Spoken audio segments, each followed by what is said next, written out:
So, hello everyone. I'm back with you, and I'm so excited today because today I am having my first virtual table talk. Do you hear me, BW? My first virtual table talk. I got so many emails about you all wanting to come back into the table talk. And so, because of the corona and everything that's going on and the pandemic that's going on in America, I decided to start the virtual table talks. So if you look here to my left, I have with me my very best friend who has been my best friend. Actually, let me think. Jalen is 19 years old.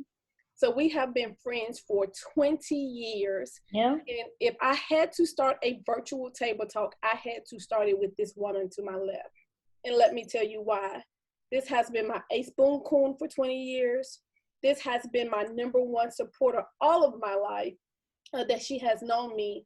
And even when I first started the BW, she's located in Houston, Texas, but she was still supporting me from afar.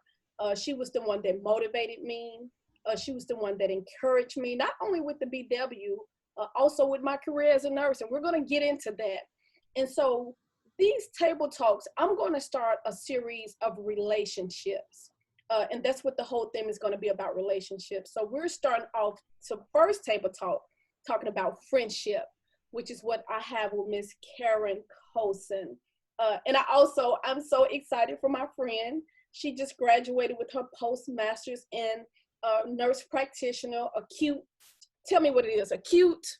It's adult gerontology, acute care nurse practitioner. There you go, girl. And she did the thing, you all. And so I'm so proud of her. So first, I want to say congratulations to you.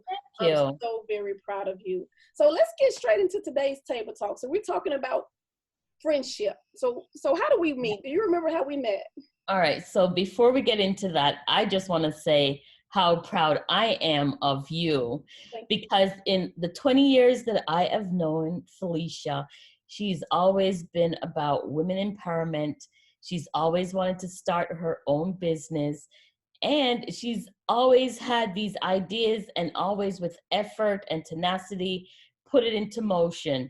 And no matter how many times it hasn't worked out, she's always on to the next idea on how to improve. So I'm really proud of you. Thank you so much. So how did we meet 20 plus years ago? We both worked at, you remember the elevator company we worked at? Elevator. And you know how you can meet that one person in life and then we're like 2 seconds later, you're the best of friends? Yes. So that was me and Felicia. As big as that company was, and we won't mention any names, she came to work one day and within 5 minutes, we were the best of friends. I think we talked more than we actually did any work after we met. Yes, absolutely. And after we spent 8 hours at work, we would then still go home and spend another 3-4 hours on the telephone. Yes. Listening to each other breathe, not even saying anything, but just breathing on the phone. Yes. So that's friendship. That's how our friendship started. Yes. And then I moved from Mississippi with that same company down to Atlanta. Yes. And there was some misunderstanding and we didn't speak for like maybe 3-4 years. Yes. No, it wasn't that long because I wasn't in Atlanta that long. It was almost 3 years. Yeah, that's right. We didn't speak for quite some time, and then one day Felicia sent me, was it an email or did you call me? You sent me an email and I responded. Yes. And then she called me, and surprisingly, we just picked up back where we left off. Like nothing ever happened. Like nothing ever happened. Of course, we talked about it and got an understanding of each person's perspective on what happened. Mm-hmm. But then there was growth. Yeah. There was no more anger, I guess. And we just moved on from that. And that's a testament to Felicia, because I know me. I'd have stayed in my feelings, not reached out. And we've been solid friends ever since. I don't think there's anything that's ever been said or done that we haven't been able to come back from. I don't think we've had heated discussions. Heated, yes. But it's never been a hang up from the telephone in anger or a short text or something that we haven't been able to discuss. and we talk about everything. Felicia's been married From for A to many years, Z. from A to Z. Yes. She's been married for many years. I was married and divorced. She's seen me through marriage and divorce. Yes. And but we're going to talk about that. As far as Let me friendship, get into this point for a second. yeah. 2 points before you move on. 2 points you made. Even with our heated fellowships, I like to call them, that we used to have. You said we never was able to come. We was always able to come back from it. And one of the reasons that I think we were able to come back from it, because I think you and I both realized the importance of communication and understanding. No matter how we differ on our opinions, we can communicate about it. We can disagree about it respectfully, and then we can respect each other's opinions, even though we may not agree with it. So I think communication played a big role in that. Do you? And I think that's key. And I think that's where people lose understanding, is that this is the way I think. If you don't think that, you've got to be wrong. And then there is this disconnect, or there's this barrier that you can't get past. I think that's what's missing, in that people don't take the time to understand people. And you can care for, you can love someone, you can like someone. However, we're not all the same, and we still have to remember that always. Okay, well, that's how they think, but I still like you as a person. I still love you. And I still understand where you're coming from. I may not agree with you, but I understand. Correct. Yeah. And I think that's where we've always been able to come back from that. Okay, she's having a moment. Yes. Let her get on her soapbox. Yes. But tomorrow we're gonna pick up back where we left off, and we're gonna be kikiing like with the best of them. Exactly. So that's one of the things that I've appreciated most with our friendship. Yes, I agree with you. And for me, having Karen as a friend, it's always like always having that cheerleader in your corner, no matter what. Even if the idea seems crazy to her, she'll sort of redirect me, like, yeah, I see what you're doing, but how about this? Yeah. And no matter what, and I said this when we opened up, she has always been my number one cheerleader. When we were working together, it was her idea for us to go back to nursing school. And so I'm like, girl, we too old to be going back into anybody's school. And she was like, we're never too old to go back and get an education. And many of you have heard me tell this story about her. I've told this story at church. I've told this story to my students. So if you're watching, this is the person that I was talking about. And I'm like, we were too old to do this. But I remember hearing that voice when I was a little girl that said, you're going to iron your own uniform one day. And I never heard that voice again until I was having this conversation with Karen. And she said, we have to go back to nursing school. I don't think she knew it in the moment, but when she said that and I was disagreeing with her and telling her we're too old to go back, that same voice came back to me and said, you remember, I told you you will be ironing your own uniform. So she encouraged me. She inspired me. She always inspired me to be the best me. And that's who you need in your circle. That's the type of friends you need.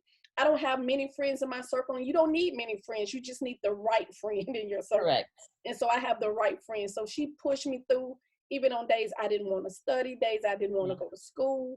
She was my reminder of why you were doing this in the first place. So I love her to death for it. I'm telling you, no better. I have to agree with that, because when I decided, so we worked at this elevator company in Mississippi.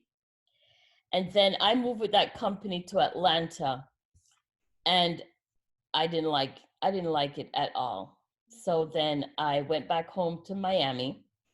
I stayed in Atlanta for a year, went back to Miami, hated that job. And I thought to myself, I just need a break from the workforce. So I put my stuff in storage and I decided to go home to England. That's home for me. That's where my mom is, for 6 months. And leading up to that, I told my mom I wanted to go to nursing school, but it was so hard, especially here in America, because I really didn't have any family of my own. And here, you really that will have to be your focus. And living by myself, I would have to work. So how could I go to nursing school? So I went home that Christmas of 2002, and I said to my mom, months leading up, that, I wanted to go to nursing school. We went out shopping in the new year, and in the cities, my mom went to the bathroom. She came back and got me, and she said, read this sign. And the sign said, Mia, this is real life, people, okay? Exactly. And the sign said, how to become a nurse. And I took the number down for the university. I went home and I called the university. And when things are your destiny and it's designed and it's for you, 2 weeks after that phone call, I was sitting in a classroom. Wow. And I went home and I called Felicia, because no matter where I live in the world, yes, we never lost our connection. And I called her and I called my 2 other friends and I said to them, this is what I'm doing. I don't want to leave y'all behind. So y'all get with the program.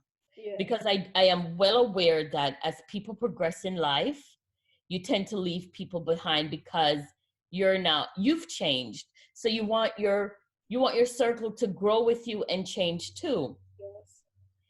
And my other 2 friends, they didn't do nursing, but they started. One did finish her degree in business. My other dear friend, he didn't finish, and he's so smart. But Felicia, she said, okay, well, you're not leaving me behind. And she was up for the challenge. And she started. I think it was that September, or maybe it was the summer, because I started school that February. And in the I summer, started in September. Well, it was actually August. Yeah, you started in the fall with your basics, and you just kept on going no matter how much the writing got to you. I'm like, we'll push through. Yeah. And she did. And it was because of you that I pushed through. You and God. I have to give y'all praise. For sure. Yeah. And 3 years later, I finished nursing school, but of course I wanted to come back home. And that was a challenge because I finished nursing in England in 2007. I worked for 5 months, and then I was like, I need to get back home to the US. Mm-hmm. And it took me quite some time to get my nursing license when I got here, because I called the nursing board in Miami, in Florida, and they said, yeah, just come back and you just apply and you get your license. And when I got here, it was not as simple as they said it was. Mm-hmm. There was a lot of applications for different entities that you had to submit. But my point is, having tenacity, determination, and persistence really is what guided me through. And of course, having a dear friend, someone who is no longer your friend, but you think of as your family. Yeah. That pushes you, because as strong as I am, you always still need that listening ear to say, okay, you can do it. I got you. Just as a listening ear, a sounding board. And Felicia's always been that person for me. Yeah, I think we've been that for each other. For sure. Something else that you just mentioned, and you mentioned the word destiny. Mm-hmm. I don't believe in accidents, but I believe in God's divine providence. And I think that God strategically placed you in my life. I don't think it was an accident that you moved to Mississippi. I don't think it's an accident that I left the Waffle House and you left where you were and we ended up at the same place. Actually, she's my daughter's godmother too. She's Jalen's godmother.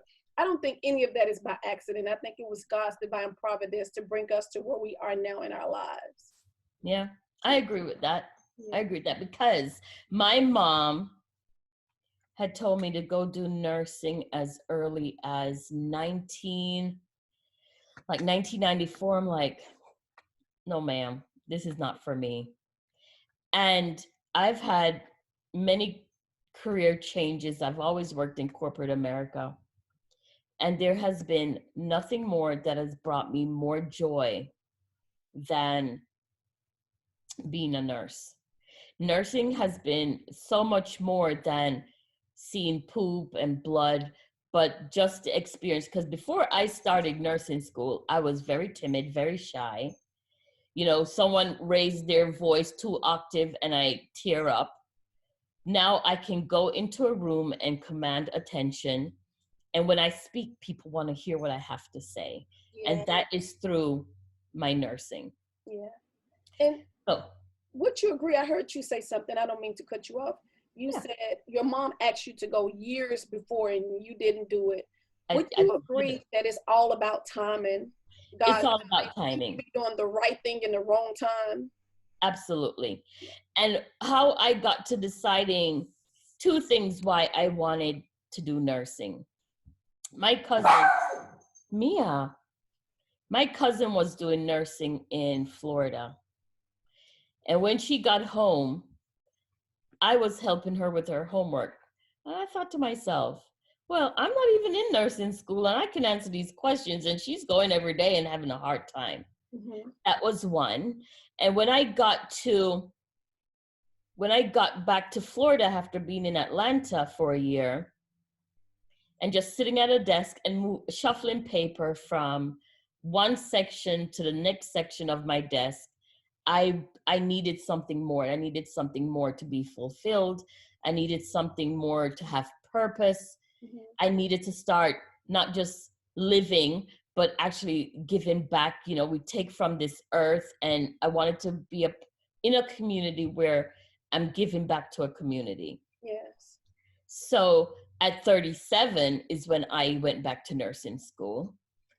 And it has, as I said, it's been the most rewarding. And since then, I've gone on to have two master's degree. Mm-hmm. I have a master's degree in nursing education.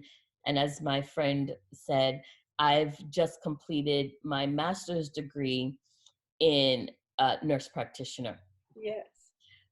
And I know I'm hoping she would make this into another video in discussing further education, because I'm a proponent of that, especially women empowerment. I'm always encouraging girls, young women, and women. You're never too old. Yes. You don't, and I've learned along the way, you do not have to be smart to go to college, but you do have to have dedication, persistency, and commitment. Exactly. It came to me last summer that it takes commitment for sure, because who wants to be sitting at the desk at summertime when everybody's out enjoying barbecue and family reunions doing homework? No one. But to get to the other side of your accomplishments and your goals, it takes you sitting down by yourself for hours on end, reading and meeting your task. Yes. That's what it takes. Very good point. And that's what the BW is all about, woman empowerment.